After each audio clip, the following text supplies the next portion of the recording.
Good morning, students. I hope you're having a wonderful day.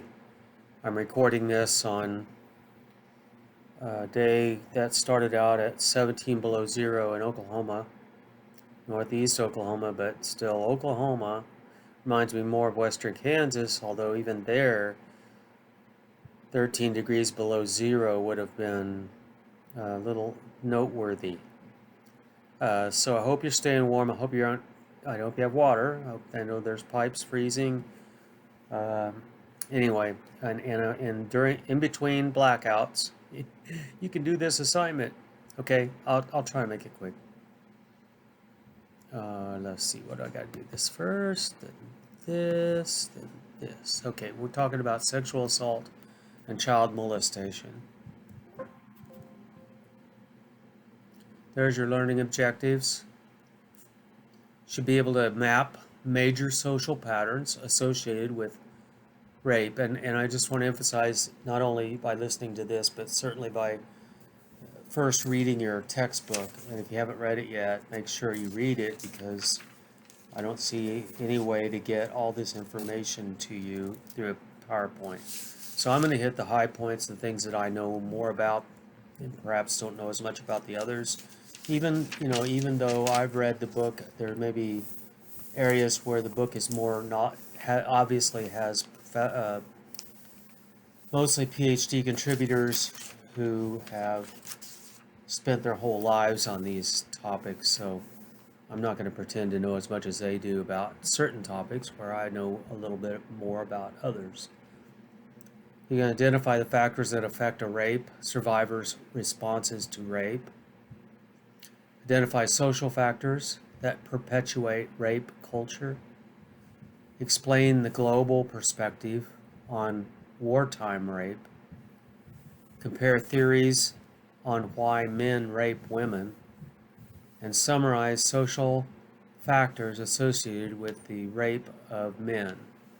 And then describe the social profile of child molesters.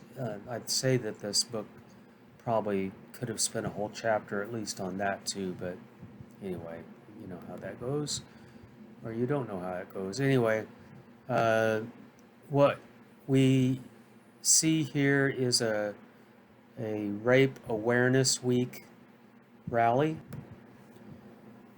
And what the book emphasizes here is that sexual violence against women, it's relatively common in the United States. I mean, compared to,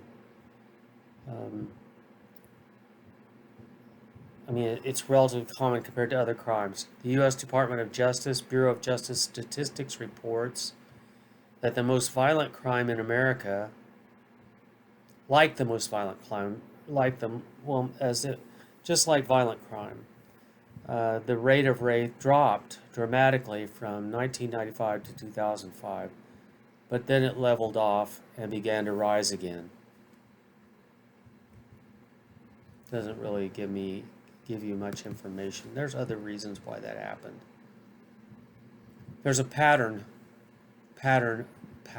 of rape. So there's racial, age, and situational factors. Majority of rapes involve whites raping whites.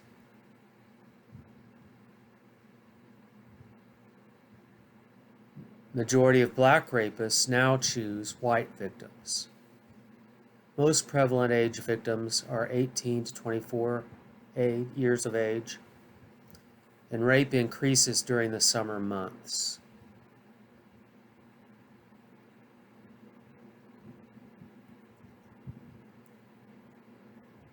Most often it occurs on weekends, usually involves drinking on the part of offenders.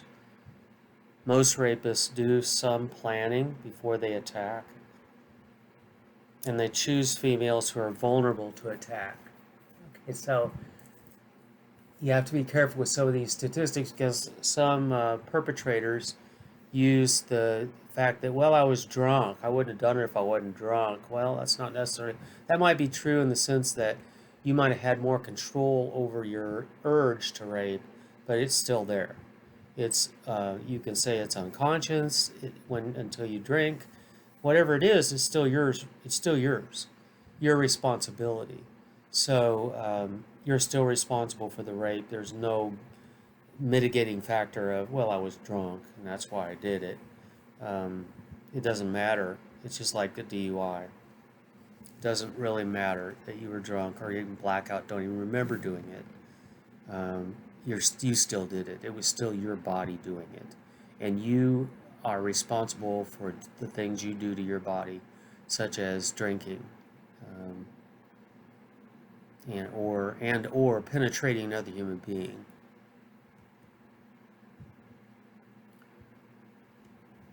In the pattern of rape, there's patterns of planning and execution. In other words, doing it. They look for places that can be easily entered and are relatively safe. So they want to grab their victims and become safe from detection, is what it means. Most rapists rely only on verbal coercion or non-physical aggression, but also use force at the point of attack. So once at the point of attack, there may be force, there may be put an arm hold, forcing a person, taking away their ability to get away, like grabbing them. But most, then only verbal coercion. I'm going to kill you if only verbal coercion. Well, I mean, that's pretty bad, but I'm going to kill you if you don't come with me. Just be quiet. I won't hurt you. Non-physical aggression. And so pushing a person, that's physical aggression, but communicating verbally with a person or showing them a weapon without using it is nonverbal coercion. It's like the guy that I interviewed once or I had actually in treatment center when I was a first substance abuse counselor, and he said, he never hit his wife. And she said, no, he didn't. He never hit me, but we've got holes all over the walls in our house where he hit the wall while in his anger and rage while he was talking to me. And I looked at him and I said, well, if you were put yourself in her place, wouldn't you feel uh, like you've been hit or fearful that what would you be thinking? And he had to admit he would be thinking she was going to get hit next. And so it may be non-aggression to the person itself, but it's like threat. The threat is there. So they use threat and those kinds of things to get their victims to do what they want. In gang rape, the perpetrators are usually 14 to 19 years. They come from lower class families, are members of gangs, find victims through cruising an area and abducting a woman at night, or taking a date with one of the gang members to a location where the gang is waiting. So the gang member will ask a girl out for a date and then take her and rape her. It's 43% were gang rapes of all the studies by Amir.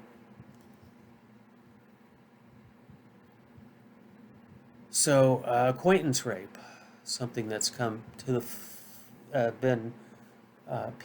people have become aware of in the more lately. It was obviously going on long before this, but it became more well known in the last 50 years, I'd say, relatively recently in history. These things have been recognized as rape too, where you may involve pressuring a woman by saying, come on, I know you want it, or psychological coercion may involve making the victim feel inadequate as an object by ignoring her wishes when she says stop it. So when a person says no, no means no. That's in our guidelines at the front of the class. No means no. And if you ignore that and push beyond it, that's basically coercion, and is the part of the process of raping her, trying to convince her. And the problem with sexual offenders is that they begin to think everyone thinks the way they do. So they think women think about sex the way they do, and they really want it. They're just saying no because society told them not to do it. But they really want it, but they're scared. So you just got to push them hard enough. That's coercion. That's rape. Sanday in 1996 observed that there are rape-free campuses and rape-prone campuses. On a rape-free campus, sexual assault's treated as a serious offense punishable by expulsion. But on a rape-prone campus, sexual assault is not seriously dealt with. So many of the larger campuses where people are trying, especially now, I think when sexual values are, people are trying to change sexual values. You can't even talk about. They're eliminating men and women from the words man and woman from the documents at our federal level in creating laws and congressional documents. That was one of the very first things that happened when our new President Biden, I don't know if he instituted it, but the Congress, the new Democratic Congress, is the first things they instituted at the beginning. Somebody put an amendment that you can no longer insert man or woman because that's discrimination against people who may or not recognize themselves as men or women. I know. I can't. I could talk about it for a while, but I don't want to. But what's important is you're on a rape-free campus. The people at Oklahoma Wesleyan University are at a rape-free campus. Not that I'm not saying it doesn't happen. It's a relatively rape-free campus. I'm saying that rape is treated seriously, and it wouldn't be not only expulsion. I'm sure that criminal charges would be leveled against you, if not by the family, but then by the institution. And if they didn't, I would be screaming so loud that they'd have to fire me to get rid of me. There's a myth of victim participation or precipitation of by starting it. Well, the victim precipitated rape. The victim actually, or so it was interpreted by the offender, that's what I mean about people, sexual offenders, agreed to sexual relations but retracted before the actual act or did not resist strongly enough when the suggestion was made by the offender.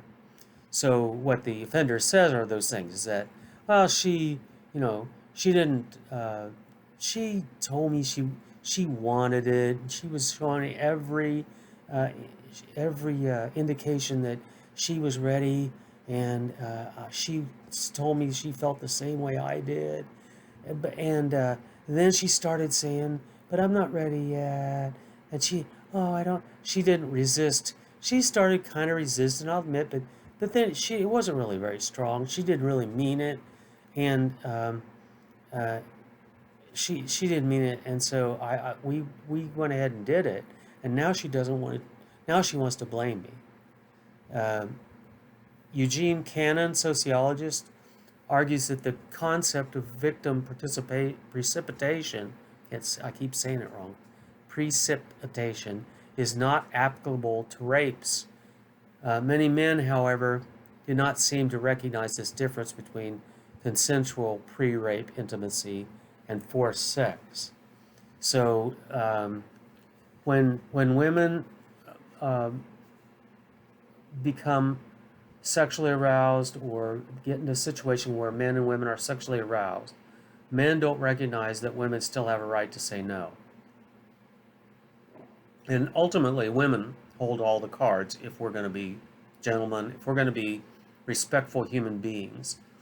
We are not going to, it doesn't matter how you feel. It doesn't matter if you feel disappointed. It doesn't matter if you think that she wants you to do it or not. If she says no, it means no. And you have to take it seriously. because otherwise you're just following your animal habits, and you're not, from a spiritual standpoint, you're not treating her as the person made in the image of God. You're raping God, essentially. You're raping a person made in the image of God, and He doesn't take kindly to that. I'm pretty sure. It's just a guess. I don't know. Just who knows? You know what I mean? But really, rape survivors' response. With rape, survivors continue suffering after the rape is over. They continue reliving it, or they can, and this can get to the point of PTSD or not, but it doesn't really matter, because when they think of it, they cannot think of it as a positive. It's never going to be a good thing for them. It's never going to be neutral either. You can learn to handle it better, just like any other loss, but the loss is still real. Most victims go through two phases of disorganization. Acute disorganization, that's right afterwards. It's very intense and then lingering. So the acute stage would be the person extremely confused, perhaps in a daze, sort of in shock. We would say they were in shock. And then the lingering one would be the long-term effect. The acute phase, extreme fear, shock, humiliation, self-blame or anxiety, blaming herself, or extreme anxiety, fear. And then there's the feeling of being raped again. Police in general have been trained to avoid previous crude remarks, but too many still make it clear they don't believe that women who are not 100% pure and blameless are victims of real rape.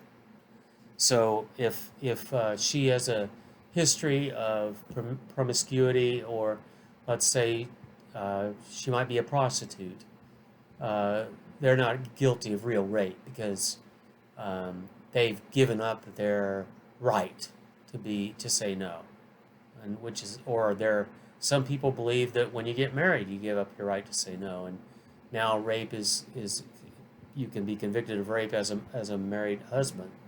If your wife refuses you, you have to, no means no.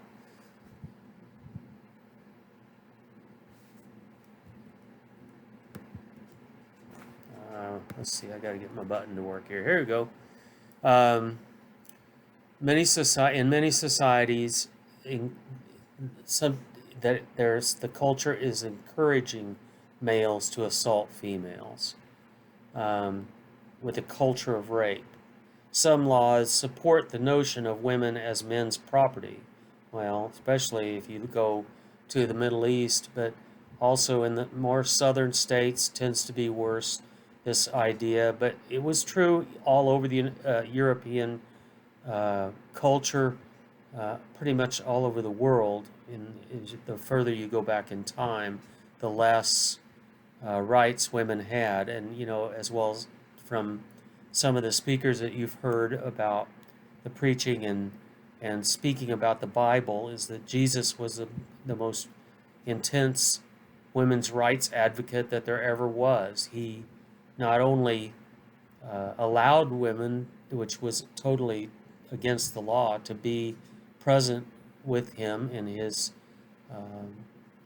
entourage, but also had relationships, friendships with women.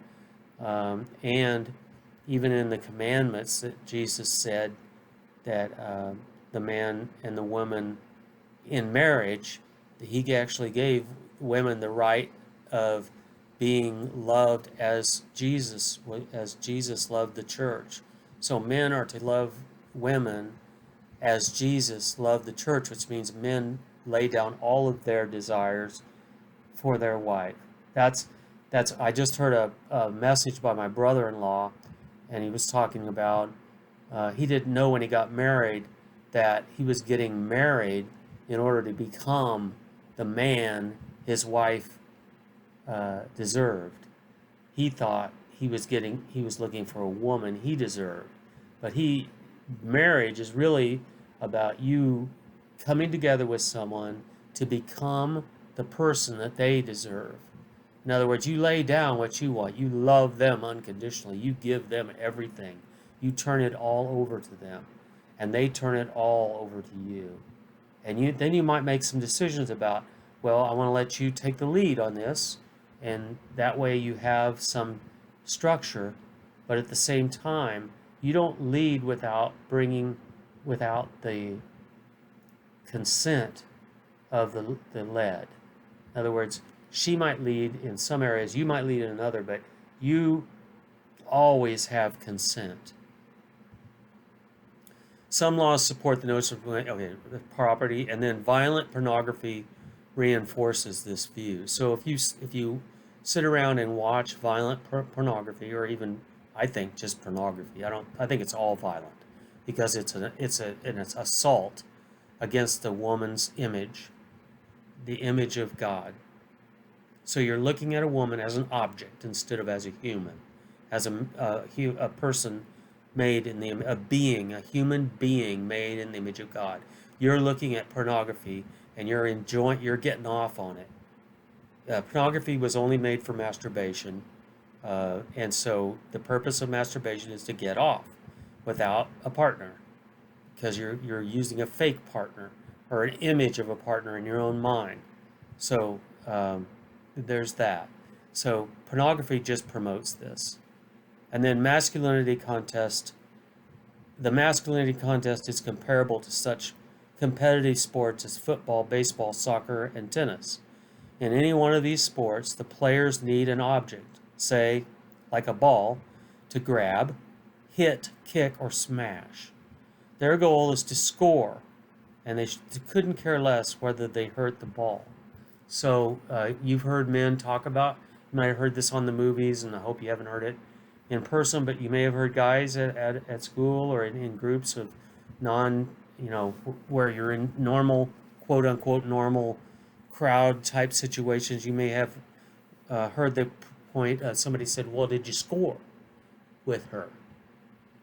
And when you hear that, you realize that you just heard what's essentially objectifying women as something you can score against, you can do instead of be with. You're doing something with her. Hope I'm making this clear. There's a myth that women ask for it.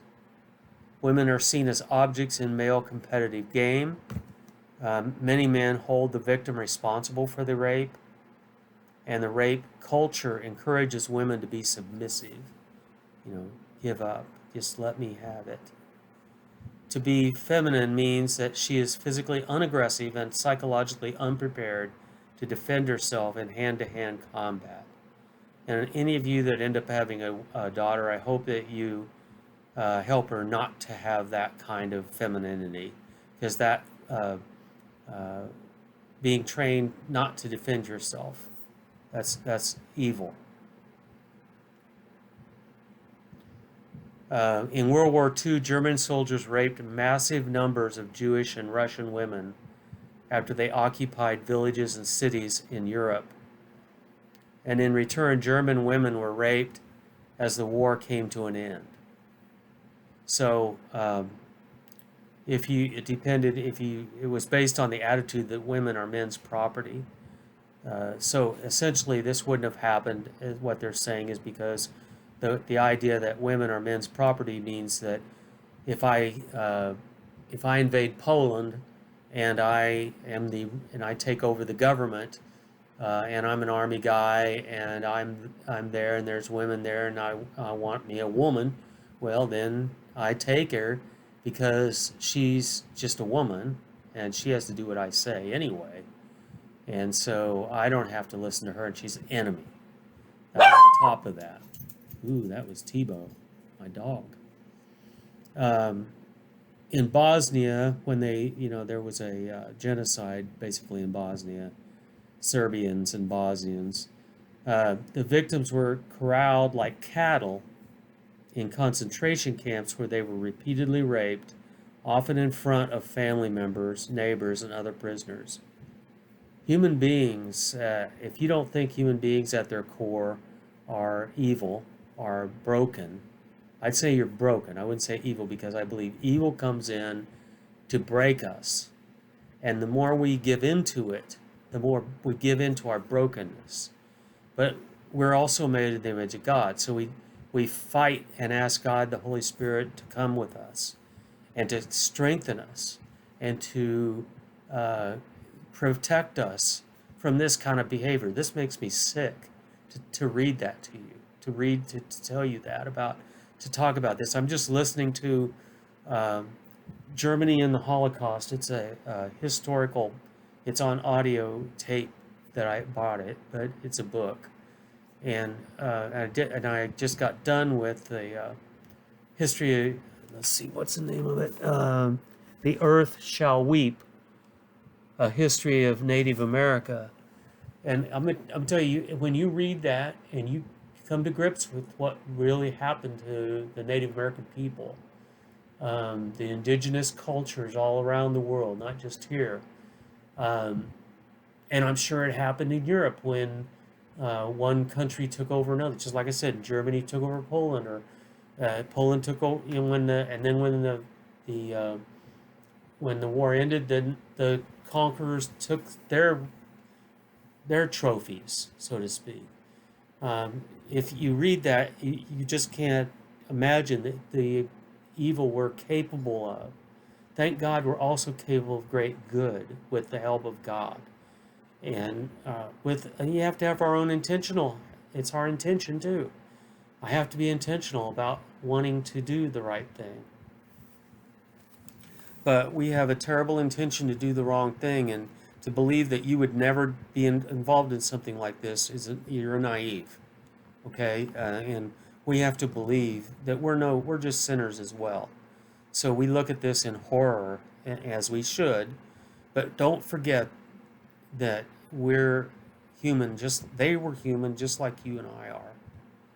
And the horror of it is that you and I might often always, or all, we might all, we might also do it. I finally got it out. I'm getting really dry mouth today. So why men rape women? Psychological theories say that um,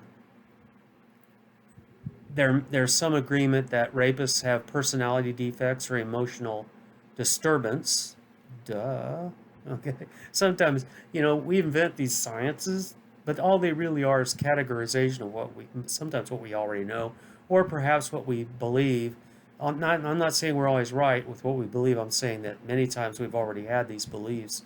They're already present.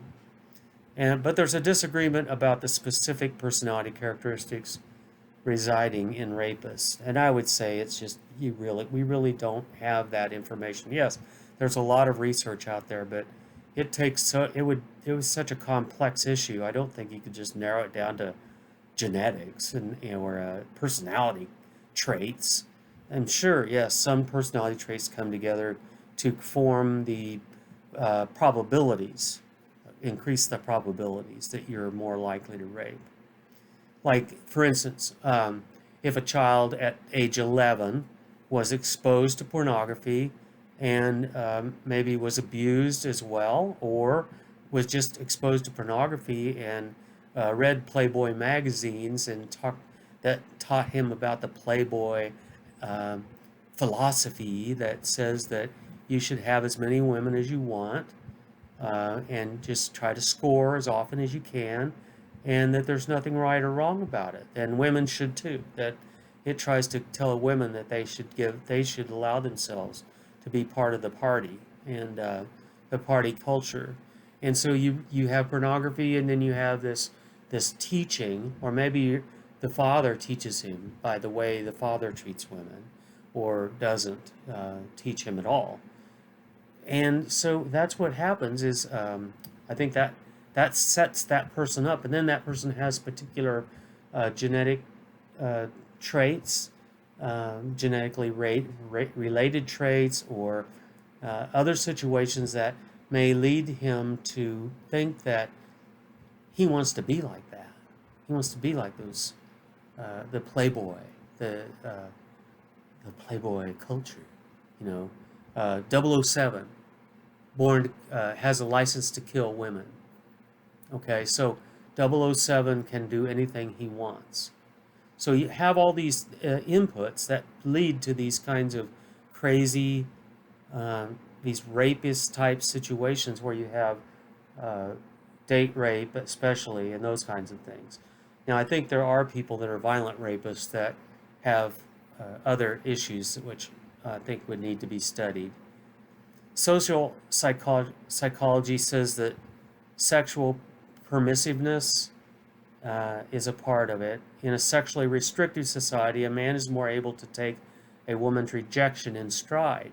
So if we set up the situation where the society says you keep things to you, a man and a woman get married to have sex, period. Like when I was coming up in the 50s, when I was born in the 50s, that was still true. But probably just on the edge of the 60s in 1954. So it was starting to change. But back in the 50s, there was a much more rigid sexual set of values. And some people thought that was terrible. I imagine the people that led that thought were the people that wanted to live the Playboy life. That's my idea. But at the same time, um, in a society like that where it is more the mores and values of the society are that you don't have sex outside of marriage, that it's frowned strongly upon, and you are maybe rejected to a certain extent. I don't think you should completely reject people, but I think it ought to be said it's wrong. We need to say it's wrong. We need to say what's wrong is wrong. I love you, but it's wrong. And so in that society, people can go, oh, okay. They said no. That's what they're supposed to say, and yeah, you're right. We shouldn't do. I shouldn't do this. And so they're able to take it in stride. It's not about my masculinity. It's because of the law. I don't want to get in trouble. My father will kill me. I'm not going to do that. Whatever it is, keeps people from. And as long as I believe that's true, on the other side, as a man, then I'm less likely to have my ego uh, broken or ego uh, rejected, have less rejection. Feminist theory blames rape on gender inequality. Um, of course, that just says that uh, because women are they're not equal, men look down on them and see them as being unequal and have less power and under my authority. And then male peer support theory says that it argues that most powerful influences on male aggression toward women is the emotional and practical support that they receive from their peers. So uh, that the fact that we have support for our behaviors is a rape theory. In other words, I could fall back on all my buddies and they'll say, "Did you score?" They're telling you, basically encouraging you to go forward with what they're probably scared to do themselves. And women, if there's any women, the ladies that are listening to this, men lie all the time about this. They lie to their friends, they lie to themselves, because they're afraid to be vulnerable and say, "I'm a virgin," or "I don't know what I'm doing." Oh yeah, they make up these stories or act as if, and many times will really hurt women's reputations basically by spreading lies and rumors, just because they don't want people to think they're wimps in their peer group.